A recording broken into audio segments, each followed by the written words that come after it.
Carlyn Tilley. It's Karlyn Tilley, Public Information Officer for the Jefferson County Sheriff's Office. 4:30, is that what time? Just before 4:30. Can you tell us what happened? Or? Sure. So just before 4:30, calls came into 911, people hearing gunshots inside a strip mall up here in Evergreen. We got the call dispatched to us as an active assailant.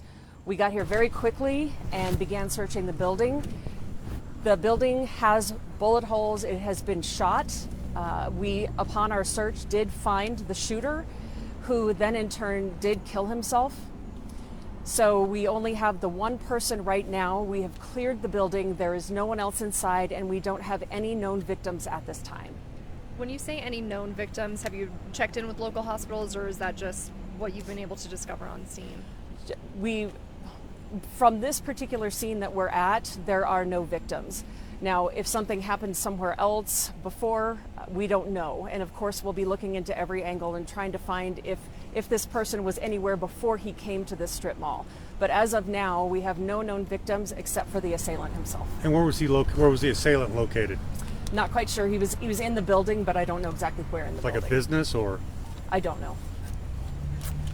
Was he dead when you arrived? No, he was alive. When our law enforcement came upon him, he then took his life. Was he making threats to others? Are you aware of any threats to others at that time?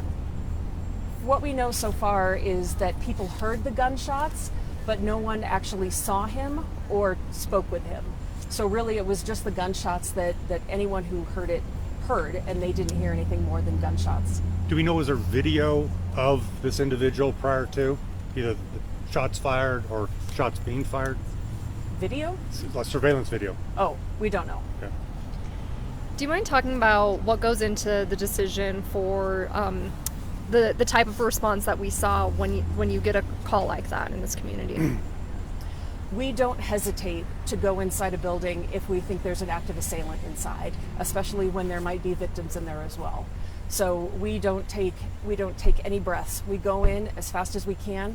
We have teams go in and we start that search immediately. We had recent events that in Evergreen obviously has people here rattled.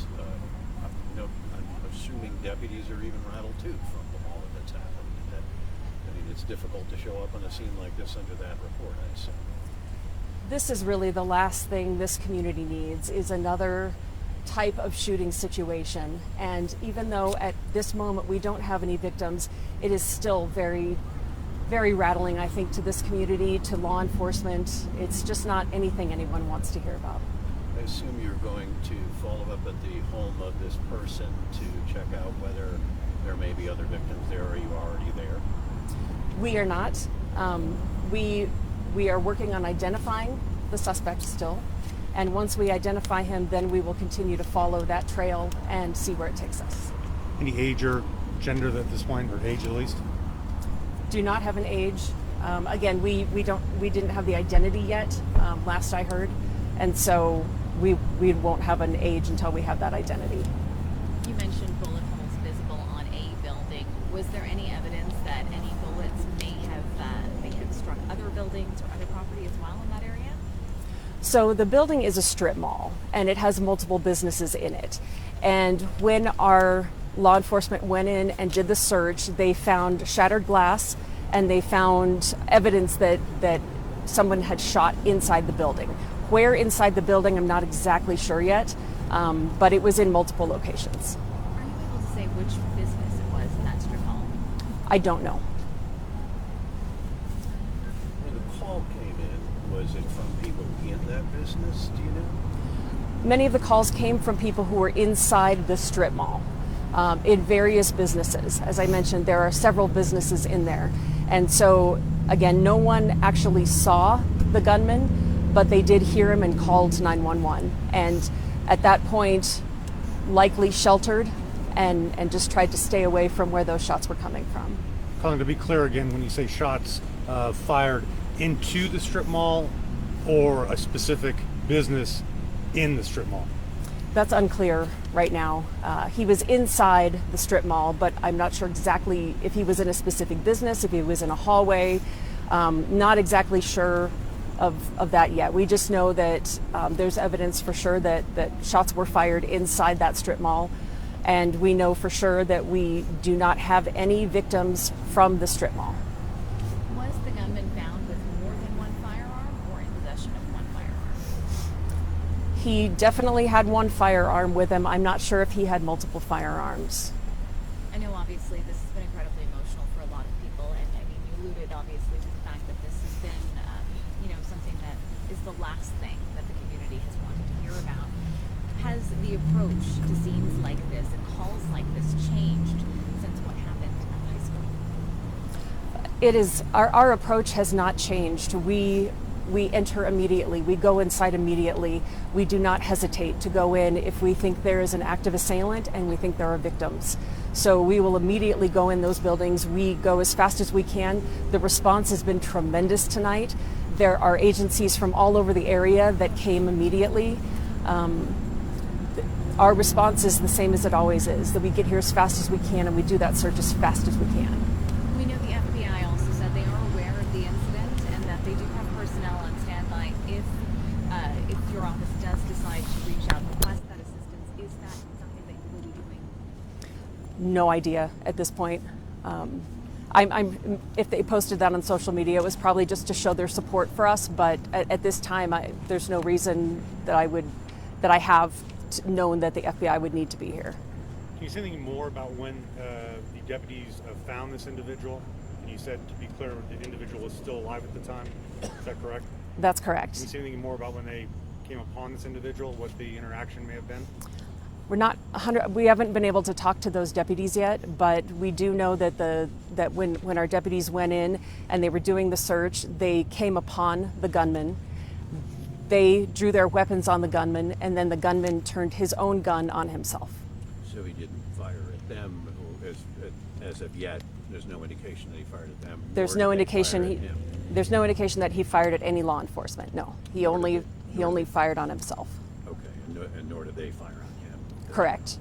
Carlin, can you just clarify that there was no active shooting when we arrived, just so they understand we didn't have any stimulus when we got here? Yeah. So when we arrived on the scene, we did not hear any shots fired. By the time we got here, he was no longer shooting at all. The shots that had been heard before we got here. So even though we went in knowing that there was someone in there that had been shooting, we did not hear gunfire as we went in. Is there any indication that anybody else called previously saying somebody is unhinged and doing something, I don't know where they're going, anything like that? Were you keyed up in that sense, expecting some kind of issue? That'll be part of the investigation, but I haven't heard of anything like that. I'm sorry if you already mentioned this. Are any businesses on lockdown still, and for how long? The whole strip mall is closed. It is blocked off, and no one can get in there right now. It's an active scene, and so investigations will be in there, and it's going to take a long time to process that scene. But anyone in those businesses, they've been allowed to leave the scene? The people who were inside are currently being questioned, and they're being spoken to, and just to find out what they know. So we're talking to all the witnesses right now and getting their perspectives, and hopefully that'll give us some more clarity. Did any of the bullets go into any of the other businesses that you know of? I don't know. And just a note about the traffic here, obviously the intersection, this area, there are some areas cordoned off, but is there still going to be a traffic restriction in place for several more hours? How much longer do you like that? I would say for the next few hours, avoid this area would be blocked. Yeah. The investigation is going to take several hours, and the scene is, we start very large and then we get smaller. So it is going to stay closed off for a while, for at least a few hours, until we can narrow down that scene. Thank you, Carl. Sure. Thank you guys.